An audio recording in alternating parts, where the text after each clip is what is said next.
Pemirsa, Kementerian Perhubungan mengusulkan pemberlakuan kebijakan bekerja dari mana saja atau work from anywhere pada tanggal 24 hingga 27 Maret 2025. Hal ini guna mengurai kemacetan karena Hari Raya Nyepi berkaitan dengan Lebaran Idul Fitri 2025.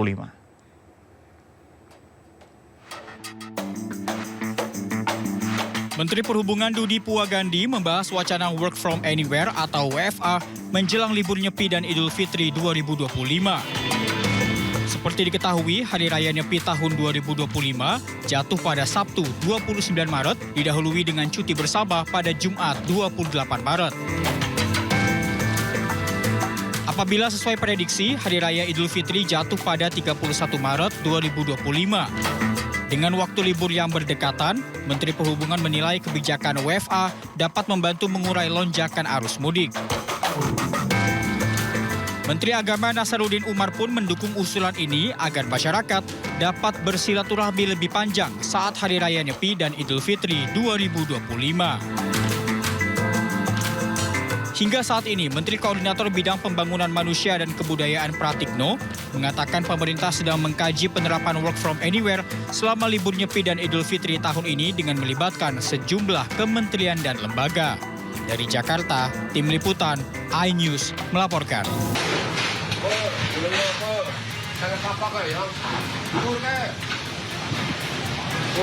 Warga desa Sidamukti, Cilacap, Jawa Tengah gempar dengan terjangan angin puting beliung di kawasan mereka. Dalam rekaman video warga, terlihat angin puting beliung memporak-porandakan apapun yang dilewatinya. Bahkan atap bangunan sekolah madrasah hancur terbawa kuatnya hembusan angin. Peristiwa ini membuat warga panik dan ketakutan. Itu kan saya lagi di warung. Di sebelah timur tuh ada angin dari utara tuh ke selatan. Nah, saya lihat ke atas tuh ada mendung, muter mendungnya dari utara ke selatan terus langsung ke barat. Dari barat ada angin juga, langsung muter tempuk di sini tuh. Saya lihat ada puing-puing pada terbangan ke atas. Tahu-taunya tuh di belakang saya itu apa tuh? Garasi ini tangga saya itu bunyi. Akibat peristiwa ini sejumlah infrastruktur mulai dari sekolah dan tempat ibadah mengalami kerusakan parah. Ada sekitar 40 di data kami. Ya. Ini dari infrastruktur rumah tinggal, kemudian ada fasilitas umum seperti ada madrasah Sanawiyah, dan ada sekolah menengah atas, Provinsi Jawa Tengah. Dan satu fasilitas umum posko. Tidak ada korban jiwa dalam kejadian ini, tetapi kerugian ditaksir mencapai puluhan juta rupiah. Dari Cilacap, Jawa Tengah, Heri Susanto, iNews melaporkan.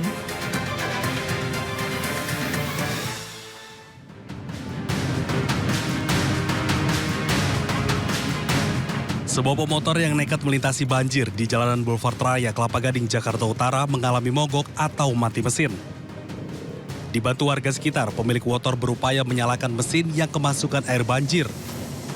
Tidak hanya motor, sejumlah mobil juga mengalami mogok. Ketinggian air yang bervariasi, yakni 30 hingga 50 cm, menyebabkan sejumlah mobil ini mati mesin. Jalan Boulevard ini menjadi satu dari 10 titik banjir di Jakarta akibat hujan deras yang mengguyur Jabodetabek semalam. Banjir menutup akses jalan dari arah Pulau Gadung ke Kelapa Gading dan sebaliknya. 3 jalur alternatif lain juga mengalami genangan serupa, sehingga tidak ada pilihan lain antara menunggu air surut atau memaksakan diri menembus genangan banjir. Genangan di kawasan ini juga disebabkan drainase yang buruk serta pompa air yang tak berfungsi maksimal, mengakibatkan aliran air Kali Sunter di sepanjang jalan ini mudah meluap. Sejumlah bantuan mobil tumpangan dan Satpol PP dan Dinas Perhubungan dikerahkan untuk membantu masyarakat melintasi kawasan ini. Sementara yang lainnya masih memilih menggunakan Delman dan Transjakarta yang beroperasi mulai pukul 10 pagi tadi.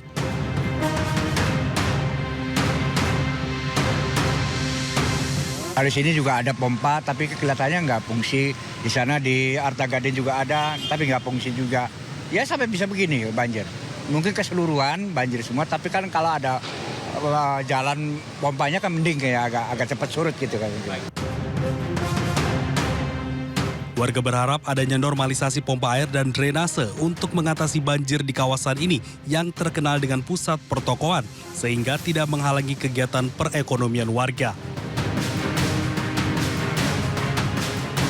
Dari Jakarta, Camar Haenda, Indra Purnama, iNews melaporkan. Selamat siang pemirsa, Indosiang kembali hadir untuk menemani aktivitas Anda. Bersama saya Nata Arman, berikut berita pilihan siang ini. Pemirsa, Indosiang kita awali dengan informasi terkait dengan banjir saat hujan deras tembok bangunan serbaguna di Tanah Abang, Jakarta ambruk. Agar tidak membahayakan, warga bangunan pun yang telah berusia puluhan tahun akhirnya diratakan dengan tanah.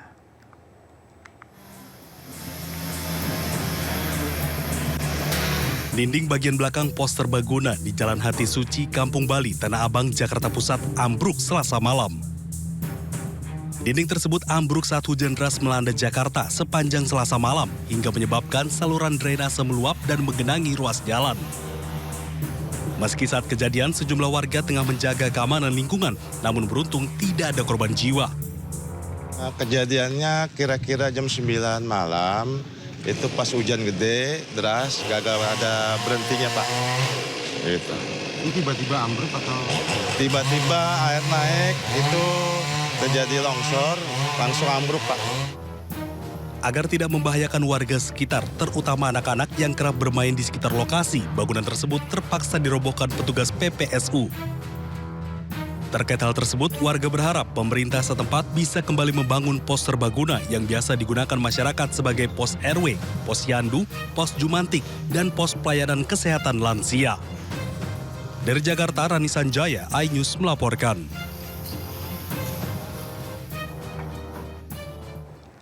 Pemirsa, banjir masih menggenangi puluhan rumah di kawasan Cengkareng, Jakarta Barat. Warga pun terpaksa mengungsi ke masjid terdekat. Banjir yang mengepung beberapa wilayah di kota Jakarta masih terus berlangsung. Salah satu wilayah yang terdampak dari banjir terjadi adalah Kecamatan Cengkareng, Jakarta Barat. Puluhan rumah masih tergenang air dengan ketinggian mencapai 50 cm. Warga pun kesulitan menjalani aktivitas seperti bekerja dan juga sekolah karena air menggenangi rumah hingga jalanan yang biasa dilalui oleh warga. Warga yang rumahnya tergenang air cukup tinggi terpaksa mengungsi ke masjid terdekat. Selain itu, warga pun masih menunggu bantuan serta penanganan banjir yang terjadi di pemukiman warga.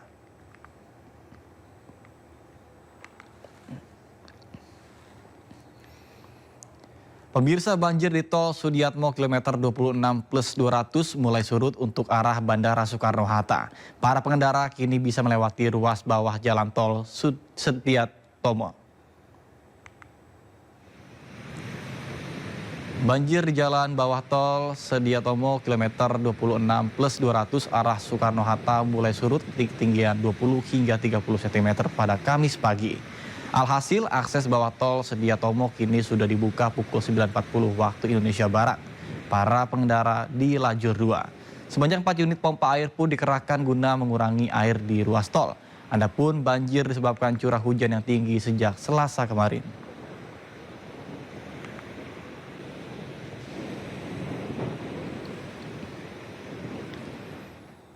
Pemirsa, untuk mengetahui kondisi terkini di sejumlah titik banjir Jakarta, sudah ada rekan kami Hamzah Sibuan di kawasan Cengkareng, Jakarta Barat. Dan juga Syahreza Zanski di akses tol Bandara Soekarno-Hatta, Jakarta. Kita ke Hamzah terlebih dahulu pemirsa. Baik Hamzah, berapa ketinggian air yang masih menggenangi wilayah Cengkareng? Silakan. Ya, Nata dan juga pemirsa, saat ini ketinggian air yang berada di kawasan Cengkareng Barat, Jakarta Barat ini masih menggenangi rumah-rumah warga setinggi sekitar 30 hingga 40 cm. Ini bisa kami gambarkan bahwa banjir yang terjadi di kawasan Cengkareng Barat ini cukup parah. Di sini bisa dilihat bahwa ketinggian air di kaki saya ini masih sekitar 30 cm, namun di salah satu rumah yang ada di kawasan Cengkareng ini kedalaman air ini cukup dalam, Nata dan juga pemirsa, sehingga aktivitas warga ini harus terhambat. Kami juga ini akan memperlihatkan salah satu rumah. Izin Ibu, dengan Ibu siapa mungkin Bu, bisa kami tanya sedikit Bu? Saya Linda. Oke, Ibu Linda, ini kejadian banjir ini sudah sejak hari apa ya Bu ya? Dari malam Imlek aja, hari Selasa malam. Yang pas hujan gede itu. Iya. Oke, ini kan Bu nanti kemungkinan akan ada hujan lagi. Untuk antisipasi sendiri Ibu melakukan apa nih Bu di rumah? Ya nunggu ini aja, takut di rumah kena banjir lagi. Ya biasa aja begitu nungguin banjir air naik lagi. Oke Bu, kabarnya kan ada posko pengungsian. Apakah Ibu dengan keluarga ini pergi ke posko pengungsian Bu? Nggak ada kayak di sini deh Pak. Saya tidur di sini di bangku, anak saya di ranjang susun. Udah. Oke, kalau untuk bantuan yang masuk sendiri Bu, apakah sudah ada mungkin dari Pemda ataupun pemerintah daerah sekitar? Nggak ada bantuan apa-apa. Nggak ada. Oke, kira-kira kalau untuk bantuan Bu, bantuan apa yang saat ini paling dibutuhkan Ibu? Ya sembako dah. Sembako buat sehari-hari aja. Oke, kalau untuk obat-obatan Bu, apakah diperlukan? Ya, kalau obat-obatan sih penting juga sih. Main aja anak saya udah mulai anget-anget badannya kena hawa dingin gitu ya. Iya. Oke, Ibu Linda, terima kasih banyak, sehat selalu ya Bu ya. Ya, itu dia Nata dan juga pemirsa, salah satu rumah yang cukup parah terdampak dari banjir di kawasan Cengkareng Barat, Jakarta Barat. Pemerintah dari PJ Gubernur Jakarta sebelumnya Teguh Setiabudi ini juga sudah melakukan ataupun memberikan instruksi kepada BPBD maupun di suku dinas sumber daya air. Namun hingga saat ini terlihat banjir masih terus menggenangi dan menghambat aktivitas warga di Cengkareng Barat, Jakarta Barat. Selain itu ada juga kami akan mencoba menunjukkan salah satu posko yang ada di kawasan Cengkareng Barat ini. Namun posko ini juga masih dilakukan ataupun dibuka dapur umum untuk warga sekitar supaya bisa memberikan bahan pokok seperti makanan dan juga minuman. Sementara itu Nata. Baik, terima kasih Hamzah Sibuan atas laporannya. Dan kita beralih ke Syahreza Zanski. Baik, selamat siang Reza. Apakah banjir masih menggenangi akses tol Bandara Soekarno-Hatta? Silakan. Ya baik Nata dan juga pemirsa, jika berbicara mengenai banjir di ruas tol yang mengarah ke Bandara Soekarno-Hatta, khususnya di tol Sediatomo kilometer 26+200 sudah mulai surut. Artinya pasca surut ini kendaraan sudah mulai bisa melintas di lajur pertama dan juga lajur kedua. Tadi memang sempat terjadi penutupan Nata dan juga pemirsa, dan inilah situasinya. Banjir meski sudah surut namun masih menggenang, khususnya di bahu jalan ini memiliki ketinggian 20 cm. Namun untuk lajur 1 dan 2 ini bisa dilalui untuk ruas tol Sediatomo di bawah tentunya. Dan kini akses arus lalu lintas sudah mulai normal dan banjir masih ada, masih dipompa oleh unit pompa yang dikirim sebanyak 4 unit, namun yang beroperasi bisa Anda lihat itu cuma 1. Nata dan juga pemirsa, dan diharapkan kehadiran unit pompa ini bisa mengatasi adanya genangan banjir yang masih menggenang di kawasan tol Sediatomo, khususnya di kilometer 26+200. Dan memang ini merupakan tindakan dari Kementerian PU Balai Besar Wilayah Sungai Ciliwung Cisadane, Dirjen Jenderal Sumber Daya Air yang mengirim 4 unit dengan spesifikasi 320 liter per second.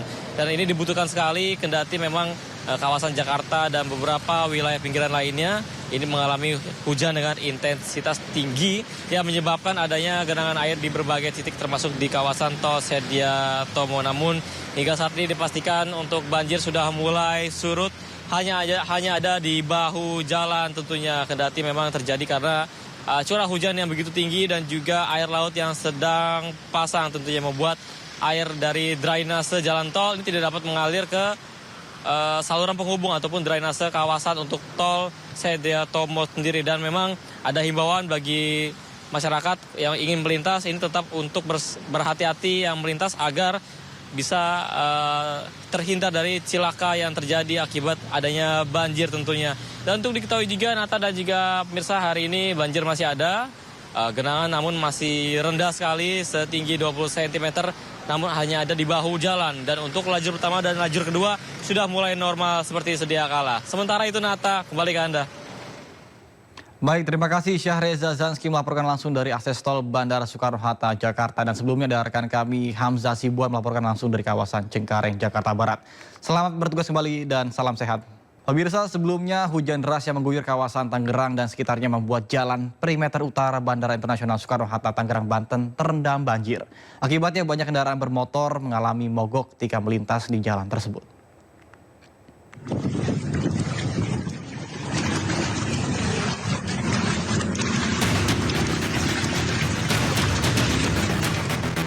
Antrian kendaraan baik roda 2 maupun roda 4 terjadi di jalan perimeter utara Bandara Internasional Soekarno-Hatta, Tangerang, Banten sejak Selasa malam.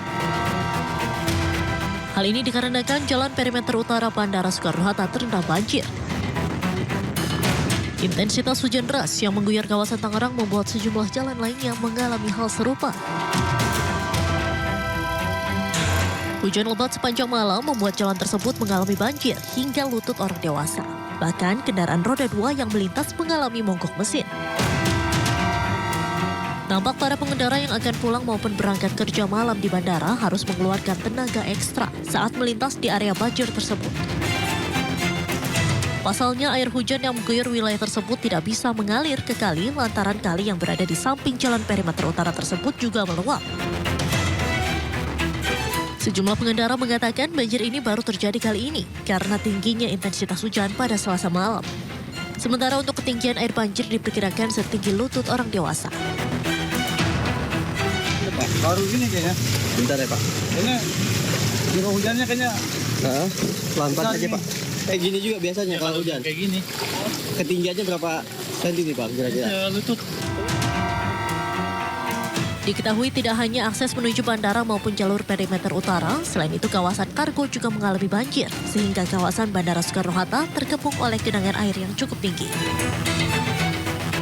Diharapkan kepada masyarakat baik pekerja maupun pengguna jasa bandara agar mengakses informasi titik banjir berada dan datang lebih awal agar terhindar dari kemacetan serta keterlambatan saat menuju bandara. Dari Tangerang, Banten, Hasnugara, iNews melaporkan. Pemirsa, pemukiman warga Jalan FKI Cengkareng, Jakarta Barat dipenuhi sampah menumpuk saat banjir melanda kawasan ini. Warga mengeluhkan sampah yang mulai berbau serta lambatnya penanganan pemerintah kota Jakarta Barat.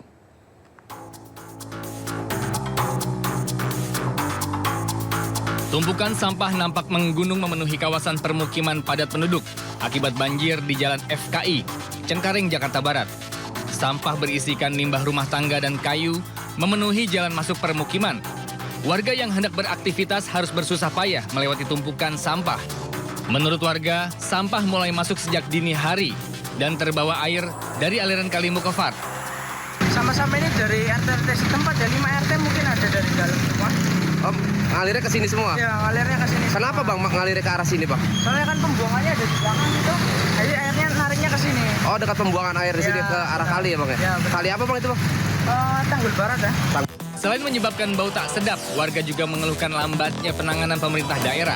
Dari Jakarta, Miftahul Gani, iNews melaporkan.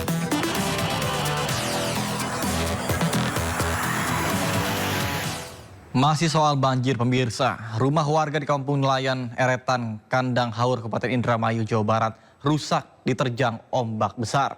Banjir rob yang merendam rumah warga terjadi akibat jebolnya tanggul karena dihantam ombak besar.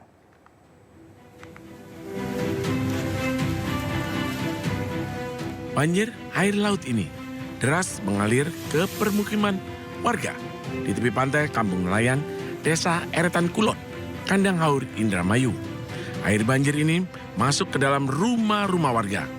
5 rumah warga mengalami kerusakan karena dihantam ombak besar. Bahkan tak sedikit perabot dan pintu-pintu rumah rusak karena diterjang arus air. Banjir rob membuat aktivitas warga terganggu. Banjir rob ini terjadi karena memang tahunan juga, namun samping itu adanya pembatas antara darat dan lautan yaitu jebol. Hingga kini banjir rob belum menunjukkan tanda-tanda surut. Sementara BMKG memprediksi air laut pasang terjadi pada tanggal 2 Januari hingga 9 Februari mendatang. Warga berharap pemerintah Kabupaten Indramayu dapat segera mengatasi banjir rob yang selalu menjadi langganan. Dari Indramayu, Jawa Barat, Toys Iskandar melaporkan. Akibat sungai yang meluap, jembatan akses utama warga di Kabupaten Kediri, Jawa Timur terputus. Untuk beraktivitas, warga terpaksa harus memutar sejauh 5 km.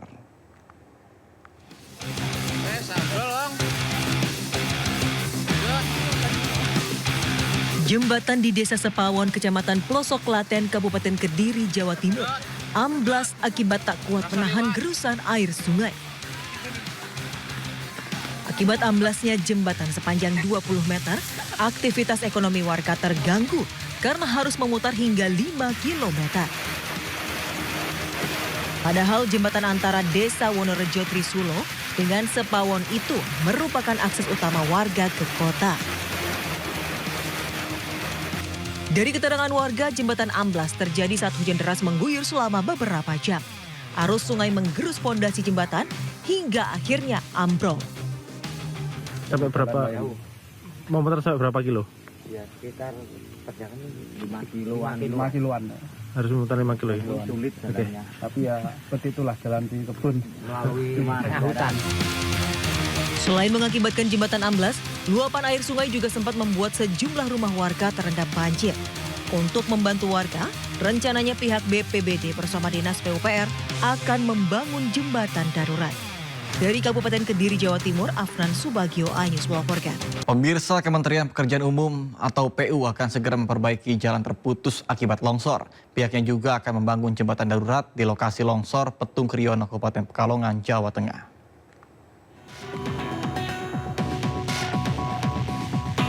Menteri Pekerjaan Umum Dodi Hanggodo Rabu siang mendatangi lokasi longsor di Petung Kriono, Pekalongan. Dodi sempat melihat sejumlah ruas jalan di Dusun Dranan, Desa Yosorejo yang terputus akibat longsor. Nekat, yakin nekat. Usai memantau, Dodi memastikan Kementerian PU segera membantu membuka akses jalan yang terputus, termasuk pembuatan 2 jembatan Bailey di Sungai Welo dan Sungai Desa Kasimpar sepanjang sekitar 30 dan 15 meter. Kementerian PU berharap pembukaan akses jalan dan jembatan portabel bisa segera dikerjakan agar warga bisa kembali beraktivitas normal. Ini tadi diminta kita bantu di desa apa? Dranan. Area Dranan.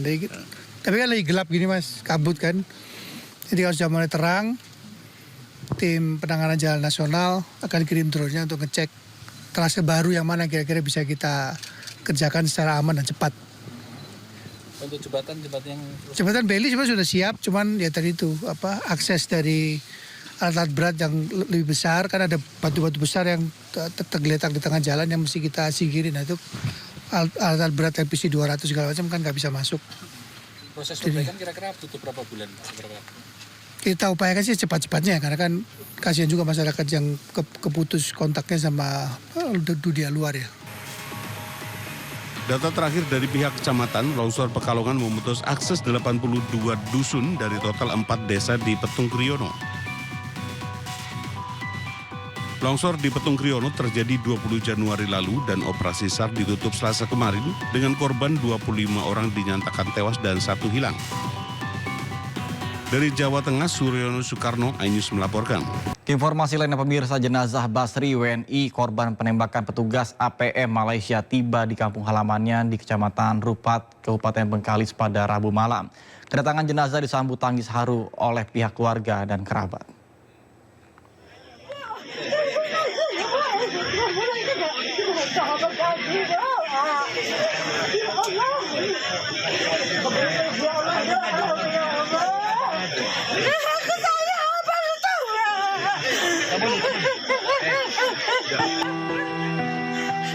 Tangis haru keluarga tak terbendung saat jenazah Basri, korban penembakan oleh Agensi Penguatkuasaan Maritim Malaysia atau APMM, tiba di kampung halamannya di Desa Terkul, Kecamatan Rupat, Kabupaten Bengkalis pada Rabu malam. Jenazah diterbangkan dari Selangor, Malaysia. Anak dan istri korban sangat terpukul atas kepergian Basri yang merupakan tulang punggung keluarga. Mereka masih tak percaya keluarganya harus tewas terkena timah panas saat berangkat mengadu nasib ke negara tetangga Malaysia. Setibanya di rumah duka langsung dilakukan proses serah terima oleh Dirjen Pelindungan WNI Kemenlu Judan Nugraha bersama BP2MI kepada pihak keluarga. Kita mendorong adanya investigasi secara menyeluruh terhadap insiden ini untuk bisa mengetahui mengenai apa sebetulnya kejadian terjadi dan apakah tindakan aparat yang dilakukan oleh APBM itu sudah sesuai prosedur atau tidak. Kita menghormati hukum yang berlaku di Malaysia, tapi kita juga memperjuangkan hak dari warga negara. Usai disemayamkan, jenazah Basri langsung dimakamkan pada Rabu malam di tempat pemakaman umum yang tak jauh dari tempat tinggalnya. Dari Pulau Rupat, Bengkalis Riau, Dedi Iswandi, iNews melaporkan. Pemirsa, buntut dugaan kasus pemerasan mantan Kasat Reskrim Polres Metro Jakarta Selatan AKBP Bintoro dan AKBP Gogo Galesung menjalani Patsus Subdit Paminal Bid Propam Polda Metro Jaya. Sementara kuasa hukum korban pemerasan mengungkap fakta baru bahwa kliennya telah merugi senilai 17,1 miliar rupiah.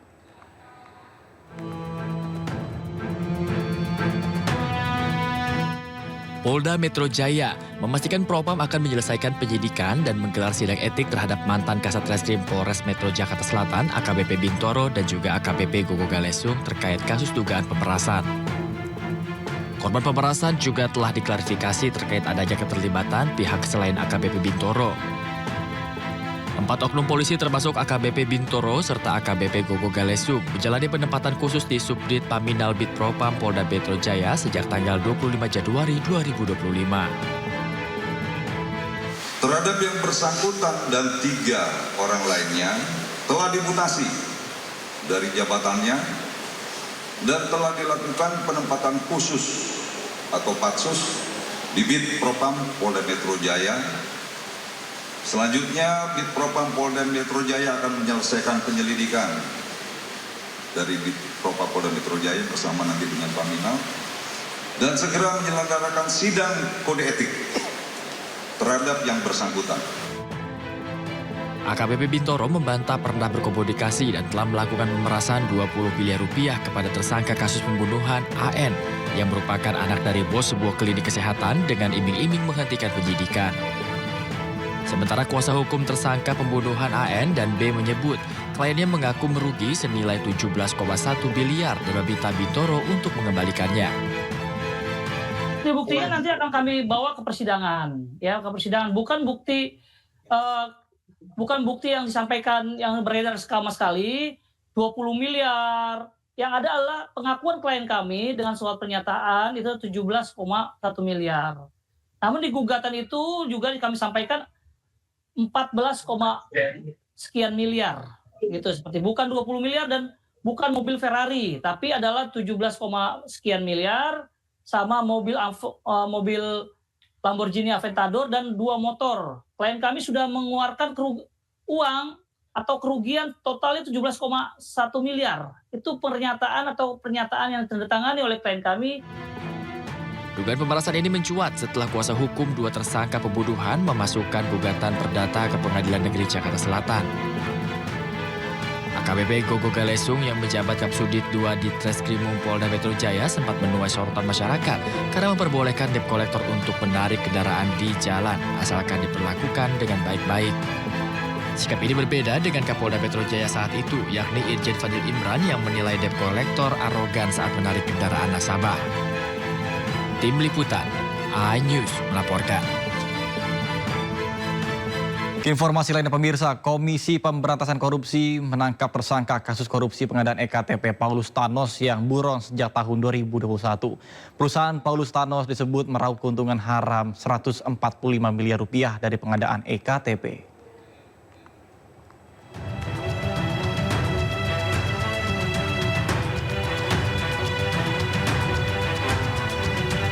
Komisi Pemberantasan Korupsi menangkap tersangka kasus korupsi pengadaan IKTP yang masuk dalam daftar pencarian orang sejak 2021, Paulus Thanos.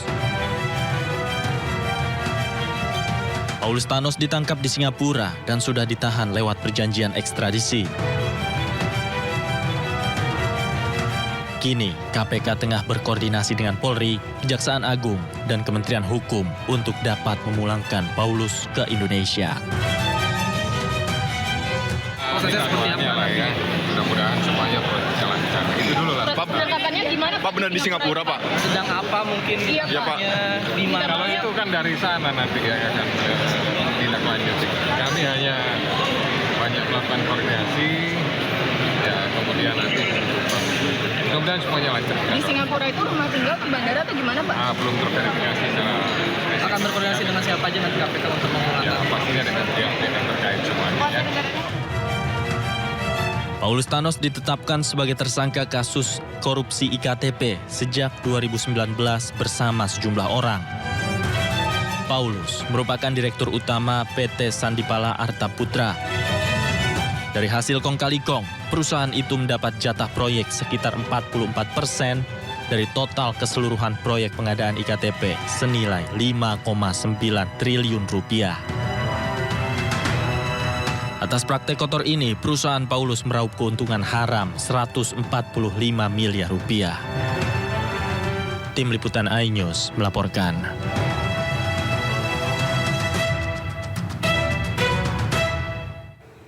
Sementara Menteri Hukum Supratman Andi Aktas memastikan bahwa tersangka korupsi EKTP Paulus Thanos tetap berstatus warga negara Indonesia meskipun mengaku memiliki paspor negara lain. Menkum menyebut kepemilikan paspor negara lain Paulus Thanos tidak serta-merta mencabut status kewarganegaraan seseorang. Bahwa yang bersangkutan memang menurut laporan yang kami terima bahwa yang bersangkutan juga saat ini memiliki paspor negara sahabat. Namun demikian bahwa berdasarkan peraturan Menteri Hukum dan HAM bahwa untuk melepaskan kewarganegaraan Indonesia itu tidak berlaku otomatis. Karena itu saya ingin sampaikan bahwa ada 2 kali yang bersangkutan ingin mengajukan permohonan melepaskan kewarganegaraan. Tetapi sampai hari ini yang bersangkutan belum melengkapi dokumen yang dibutuhkan. Karena itu status kewarganegaraan atas nama Paulus Thanos atau Jin Tianpo ya. Jin Tianpo alias Paulus Thanos itu masih berstatus sebagai warga negara Indonesia. Paulus Thanos alias Tian Po Chin sudah menjadi buron KPK sejak tahun 2019. Selama 5 tahun, buron Paulus Thanos selalu berpindah-pindah tempat. Dan berikut profil lengkap Paulus Thanos.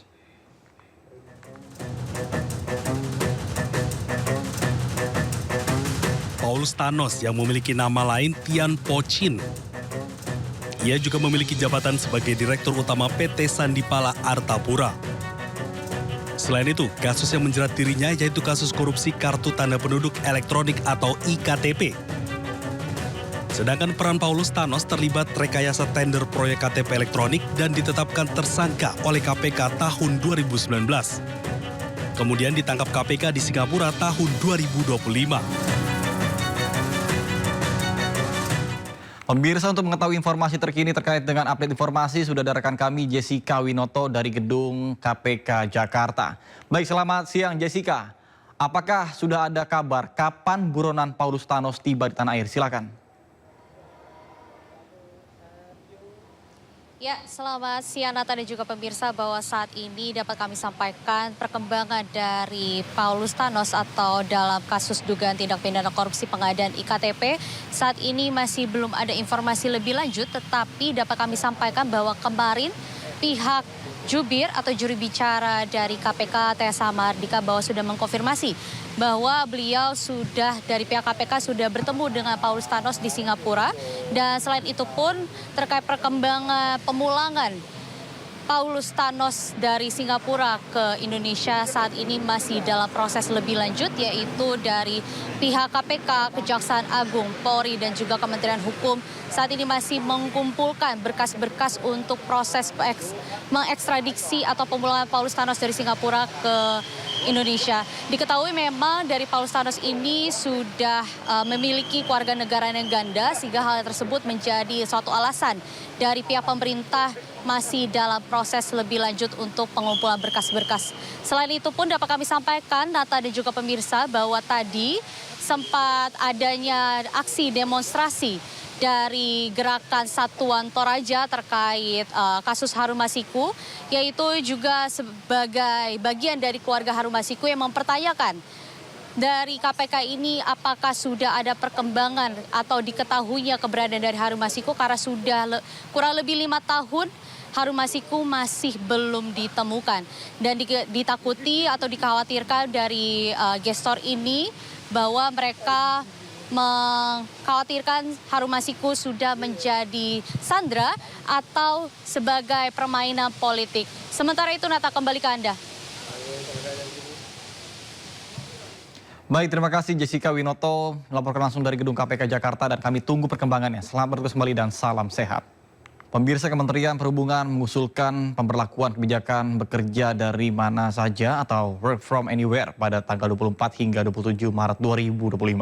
Hal ini guna mengurai kemacetan karena Hari Raya Nyepi berkaitan dengan Lebaran Idul Fitri 2025.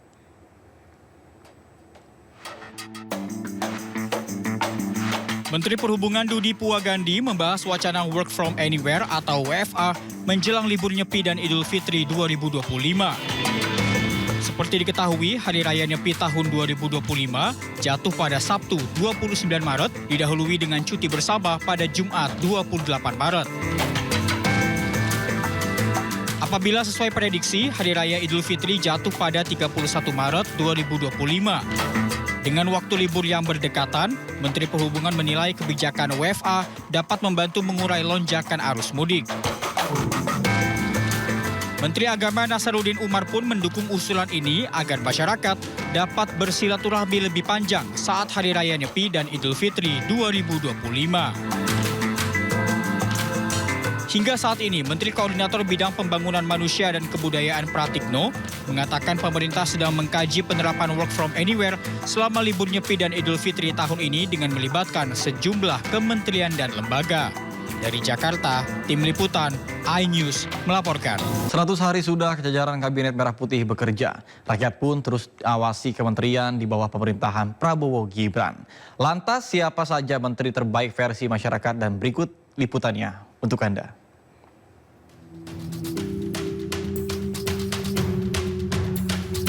Jajaran Kabinet Merah Putih telah genap bekerja selama 100 hari. Sejumlah pencapaian hingga catatan ditorehkan oleh kementerian di bawah pemerintahan Prabowo Gibran. Banyak yang mendapat penilaian baik, namun tak jarang yang juga mendapat penilaian tidak baik dari masyarakat. Lembaga Center of Economic and Law Studies, Celios, mencatat ada 5 menteri yang mendapat rapor hijau, beserta 5 menteri yang mendapat rapor merah pada 100 hari bekerja di Kabinet Merah Putih.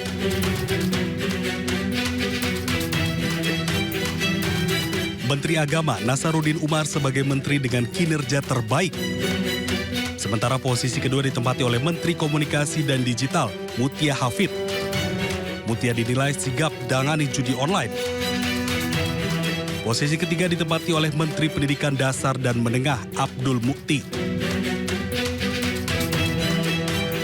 Menteri Kesehatan Budi Gunadi Sadikin menduduki peringkat keempat. Rakyat menanti kebijakan tes kesehatan gratis di hari ulang tahun. Di posisi kelima, Menteri Ketenagakerjaan Yassi Erli. Sementara menteri dengan rapor merah adalah posisi pertama ada Menteri HAM Natalius Pigai yang sempat mengajukan dana Kementerian HAM sebesar 20 triliun. Di posisi kedua ada Menteri Koperasi Budi Aristiadi, sementara di peringkat ketiga diduduki oleh Menteri ESDM Bahlil Lahadalia yang ingin meningkatkan lifting migas. Posisi keempat ada Menteri Kehutanan yakni Raja Juli Antoni. Sementara di posisi kelima ada Menteri Desa dan Pembangunan Daerah Tertinggal Yandri Susanto.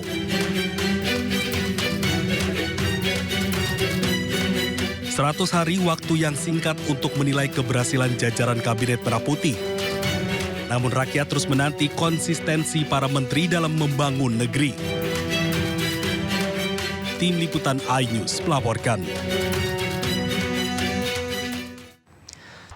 Coba fitur live chat di Audio Plus, aplikasi RCTI Plus. 100 hari pemerintahan Prabowo Gibran, sejumlah kebijakan pun menjadi sorotan. Meskipun masyarakat mayoritas puas, namun sejumlah programnya mendapatkan reaksi negatif. Lantas apa saja program-program ini dan berikut informasinya untuk Anda. Bagi saya, makan bergizi untuk anak-anak dan ibu hamil ini adalah strategi yang tidak mendukung hal ini. Silakan keluar dari pemerintah yang saya pilih. Program makan bergizi gratis menjadi program unggulan pemerintahan Prabowo Gibran. Meski belum optimal, namun pemerintah terus meningkatkan kualitas makanan yang diberikan. Standar operasional prosedur juga diperketat untuk menjaga pemenuhan gizi bagi anak, ibu hamil, dan menyusui. Selain program makan bergizi gratis, Lembaga Survei Indonesia (DNIJA) mencatat ada 9 program yang menjadi favorit masyarakat. Ke-9 program ini adalah makan bergizi gratis, rehabilitasi dan renovasi sekolah, dan swasembada pangan. Warga juga menantikan program peningkatan kesejahteraan guru dan kenaikan upah minimum nasional yang telah dijanjikan Presiden Prabowo. Keanggotaan Indonesia dalam BRICS juga diapresiasi warga. Warga juga mengapresiasi program transisi energi hijau, pemberantasan judi online, dan penurunan harga tiket transportasi publik. Survei ini juga mencatat sejumlah program yang kurang disukai masyarakat. Program-program ini adalah usulan pemilihan kepala daerah oleh DPRD, pembentukan kabinet jumbo, serta penghapusan utang macet UMKM.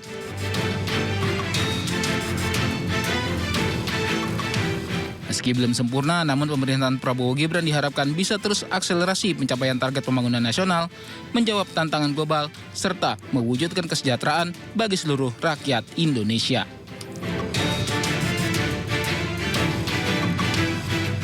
Tim Liputan iNews melaporkan.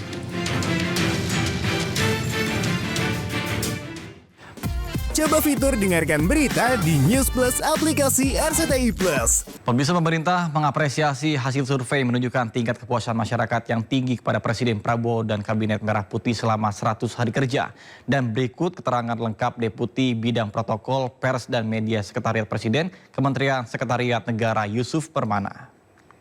Pemerintah tentu saja menyambut baik hasil survei yang menunjukkan tingginya tingkat kepuasan masyarakat terhadap kinerja Bapak Presiden Prabowo dan Kabinet Merah Putih dalam 100 hari pertama masa kerja. Hasil tersebut mencerminkan kepercayaan dan dukungan rakyat terhadap langkah-langkah yang telah diambil oleh pemerintah dalam menjalankan agenda prioritas nasional. Kepuasan publik ini pasti menjadi motivasi sekaligus tanggung jawab untuk terus bekerja cerdas, lebih keras, konsisten, dan inovatif dalam memenuhi harapan untuk meningkatkan kesejahteraan rakyat. Pemerintah juga telah memulai program unggulan seperti program makan bergizi gratis yang bertujuan untuk meningkatkan kualitas hidup masyarakat, khususnya para generasi muda.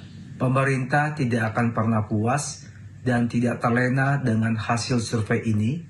Pemerintah dipastikan akan terus memperkuat koordinasi antar lembaga, menjaga stabilitas politik, meningkatkan transparansi, efisiensi, dan akuntabilitas, serta memastikan bahwa setiap langkah-langkah kebijakan yang diambil harus berpihak kepada kepentingan rakyat Indonesia. Pemerintah mengucapkan terima kasih kepada seluruh rakyat Indonesia atas dukungan dan kepercayaan kepada pemerintah, dan pemerintah berkomitmen untuk terus bekerja tanpa henti demi mewujudkan Indonesia yang maju, adil, dan sejahtera. Dan berikut adalah tanggapan beberapa warga Jakarta terkait dengan 100 hari pemerintahan Prabowo Gibran. Semuanya sudah puas. Segala gagasan beliau sudah hampir semua lagi dijalankan. Cuma semuanya tinggal realisasi aja deh, begitu. Jadi semuanya dari pihak sebelum beliau dilantik, sebelum dia masih kampanye, ya saya sangat setuju sekali gagasan beliau. Sekarang mulai dalam pembenahan, dalam tinggal apa istilahnya itunya ada pelaksanaannya semuanya deh. Ya, jujur sih kalau dari 100 hari yang saya rasakan, saya belum ada dampak yang signifikan ya dari program-program yang dia canangkan gitu. Nah, terutama khususnya makan gratis. Memang saya tidak menilik lebih lanjut terkait implementasi makan gratis tersebut. Namun dari beberapa sumber yang saya terima, memang pelaksanaannya itu banyak yang tidak sesuai tidak sesuai dengan strategi yang diinginkan. Nah, seperti itu. Nah, belum puas yang saya rasakan, terutama makan gratis. Terus dari sekolahan anak saya belum pernah dapat dari sekolahan dengan adanya makan gratis, tapi belum puas. Itu satu. Kedua, sembako juga belum pernah ada ya. Belum pernah ada kiriman dari pusat itu sampai sekarang.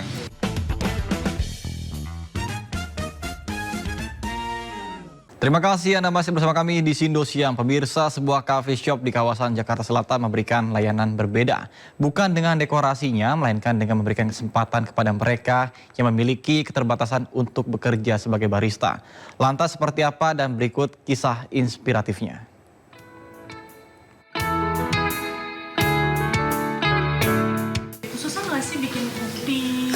Nggak susah.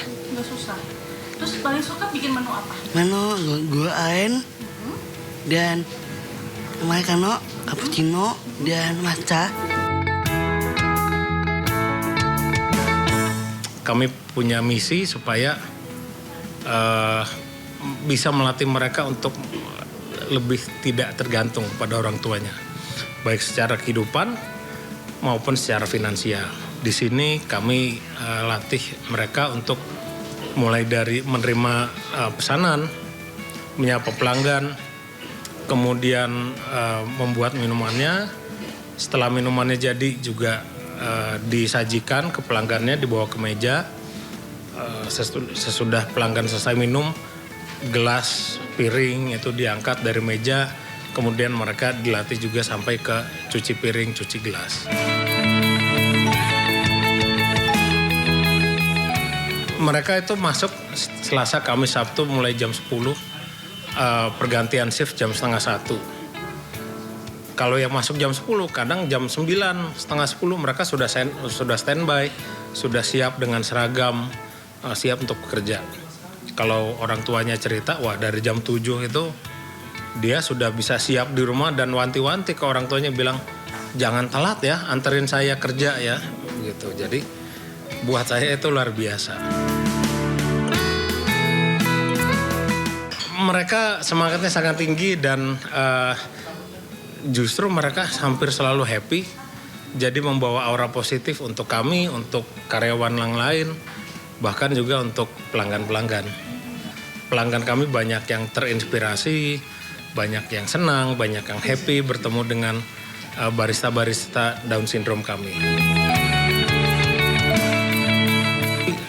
Kami ingin supaya sebanyak mungkin orang-orang dengan kebutuhan khusus, bukan hanya Down syndrome, itu bisa diterima di dunia kerja. Jadi saya menganjurkan rekan-rekan pengusaha lain supaya bisa memberikan kesempatan untuk orang-orang berkebutuhan khusus di tempat mereka, di tempat usaha mereka.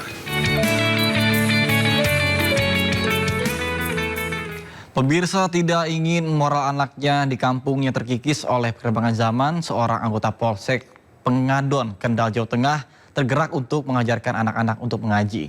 Bahkan setiap pulang bertugas, Aibtu Mariono menuju musola untuk mengajarkan anak-anak membaca Iqra dan Al-Quran.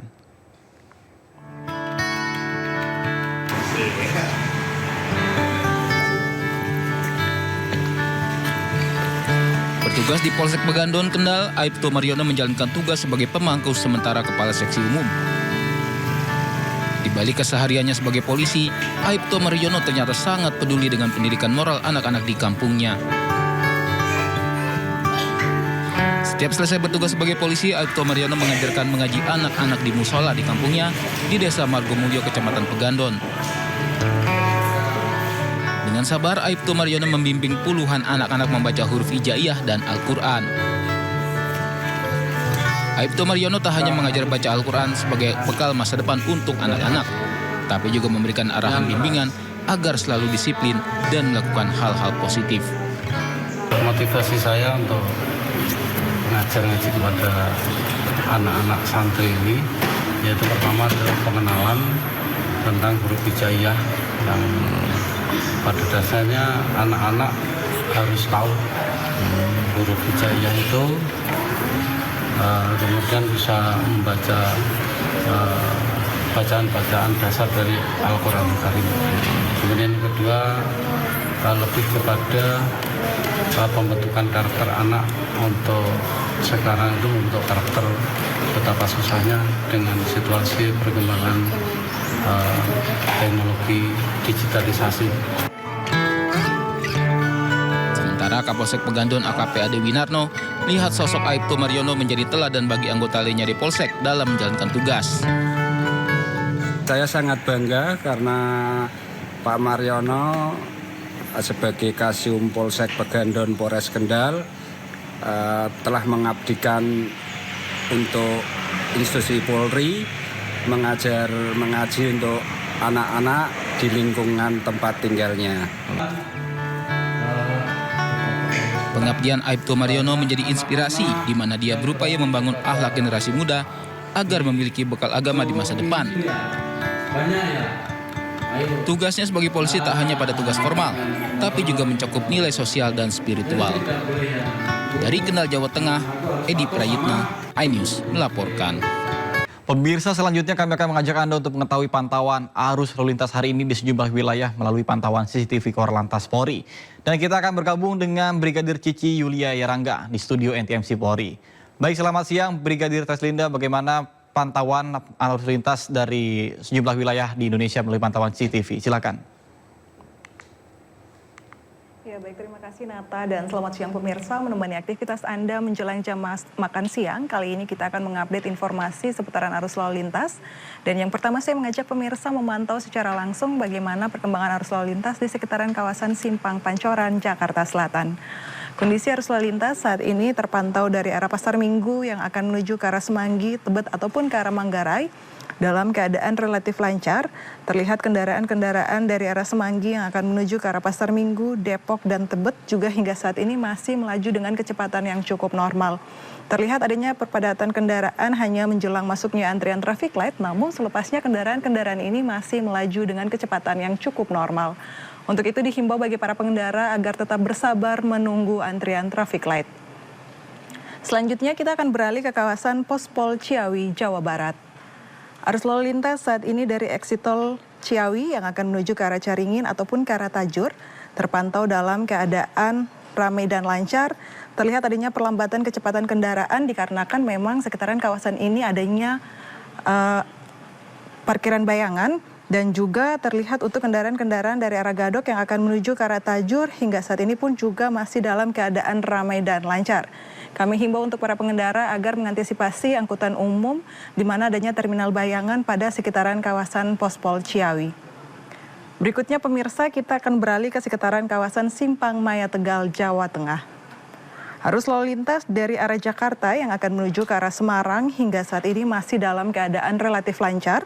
Terlihat juga dari arah Slawi yang akan menuju ke arah Semarang ataupun ke arah Tegal Kota. Hingga saat ini masih dalam keadaan kondusif lancar. Belum terlihat adanya peningkatan jumlah volume arus kendaraan. Dihimbau bagi para pengendara untuk tetap berhenti di belakang garis stop dan bersabar untuk menunggu antrian traffic light. Dan selanjutnya terakhir kita akan beralih ke kawasan Simpang Japanan Porong, Sidoarjo, Jawa Timur. Saat ini kondisi arus lalu lintas dari arah Surabaya yang akan menuju ke arah Malang terpantau dalam keadaan relatif lancar. Kendaraan masih didominasi oleh kendaraan roda 4, roda 2, tetapi juga kendaraan-kendaraan besar. Dan terlihat untuk kendaraan dari arah Surabaya yang akan menuju ke arah Malang ataupun ke arah Mojokerto hingga saat ini pun juga masih dalam keadaan relatif lancar. Kami himbau bagi para angkutan besar untuk tidak membawa muatan melebihi kapasitas yang telah ditentukan demi menjaga keamanan diri Anda pribadi tetapi juga menjaga keselamatan bersama di jalan. Dan pemirsa, untuk Anda yang ingin mengupdate informasi-informasi seputaran arus lalu lintas, kami siap melayani Anda. Pemirsa dapat menghubungi call center kami di 15669 ataupun melalui SMS Center di 9119. Dan untuk updatean informasi NTMC Korlantas Polri, Anda juga dapat mengakses website kami di korlantas.polri.go.id. Demikian Nata yang dapat kami bagikan langsung bersama saya Brigadir Cici dari studio NTMC Polri, dan silakan kembali ke Anda di studio.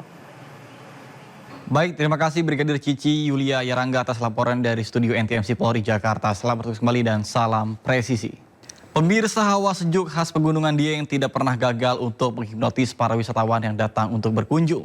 Berbagai kegiatan yang ditawarkan selalu berhasil menarik perhatian, salah satunya adalah berpetualang dengan menggunakan jeep wisata. Penasaran seperti apa, dan berikut liputannya untuk Anda.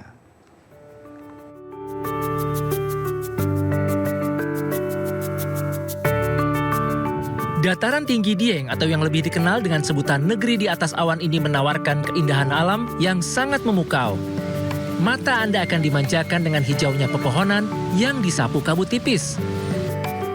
Dataran tinggi Dieng memang selalu memiliki tempat khusus di hati para pecinta wisata alam. Salah satunya adalah Jeep Wisata Dieng yang merupakan wisata paling populer di kawasan ini. Anda akan dibawa berkeliling sesuai paket yang ditawarkan. Karena letaknya yang strategis, memungkinkan wisatawan untuk menikmati keindahan alam dari ketinggian. Itu kita lewat jalur yang ekstrim. Jalur itu nggak bisa dilalui untuk mobil pribadi, cuman hanya jeep kami yang bisa melewati. Jeep akan bergerak membawa Anda menyusuri jalur-jalur yang menantang menuju destinasi wisata favorit. Untuk destinasi pertama, Anda akan dibawa menuju air terjun Sikarim yang menyuguhkan pesona keindahan alam tiada duanya. Gemercik air yang dipadu dengan kabut tebal serta hawa sejuk pegunungan akan membuat pengalaman wisata yang tak terlupakan. Di sini Anda bisa menikmati pemandangan indah atau sekedar untuk bersuah foto. Selain air terjun Sikarim, Dieng juga punya tempat wisata andalan, yaitu Telaga Menjer. Telaga Menjer sendiri merupakan telaga terluas di Kabupaten Wonosobo, Jawa Tengah. Berada pada ketinggian 1.300 meter di atas permukaan laut, Anda dapat mengelilingi danau seluas 70 hektar dengan menggunakan perahu. Sedangkan untuk tarifnya Anda akan dikenakan biaya sebesar Rp20.000 saja untuk satu orang. Cukup terjangkau, bukan? Kalian milih ke Dieng kenapa? Pertama itu karena awalnya tuh penasaran, habis itu kan ngeliat-ngeliat dari medsos tuh, wah kayaknya menarik nih untuk dikunjungin, ya udah kita datang ke sini. Sebagai akhir perjalanan, Anda akan dibawa menyusuri indahnya hamparan kebun teh Panama serta menikmati pemandangan Dieng dari atas ketinggian di pintu Taman Langit. Di sini Anda bisa sekedar bermain bersama keluarga, bahkan bersuah foto dengan latar belakang pegunungan yang berselimut kabut. Untuk mendapatkan pengalaman berwisata menggunakan jeep ini, Anda akan dikenakan tarif sesuai dengan jenis paket yang Anda pilih. Mulai dari Rp600.000 sampai Rp1.200.000 untuk jeep dengan kapasitas 4 orang dewasa. Nah, bagi Anda yang akan merencanakan liburan ke Dieng, Anda tak perlu khawatir karena di sini terdapat beragam jenis penginapan. Seperti homestay, kabin-kabin dengan bentuk unik, atau bahkan glamping yang menyuguhkan pemandangan yang menghadap langsung ke Gunung Sindoro. Penginapan ini pun akan menawarkan Anda beragam paket wisata alam yang sangat memukau.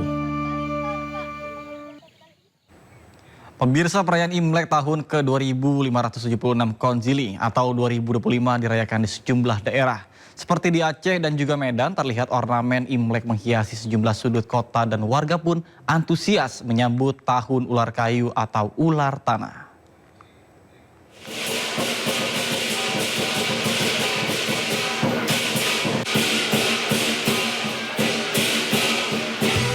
Gong Siva coy, selamat tahun baru Imlek bagi keturunan Tionghoa di seluruh dunia.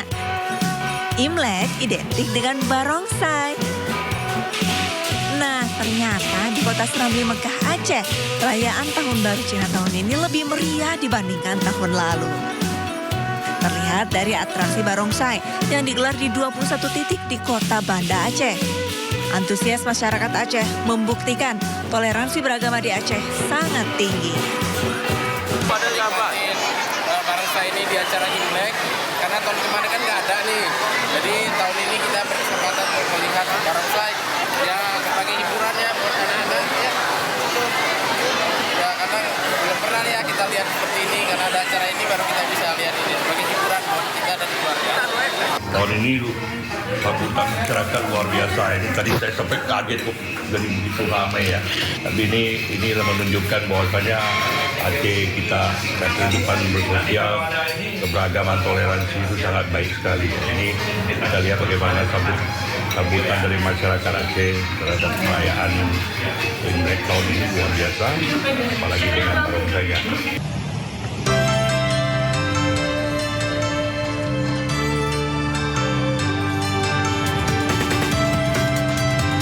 Sementara itu di Medan, Sumatera Utara, dalam menyambut Tahun Ular, 5.000 lampion dan dekorasi ular ala negeri tirai bambu terpasang di Vihara Maitreya.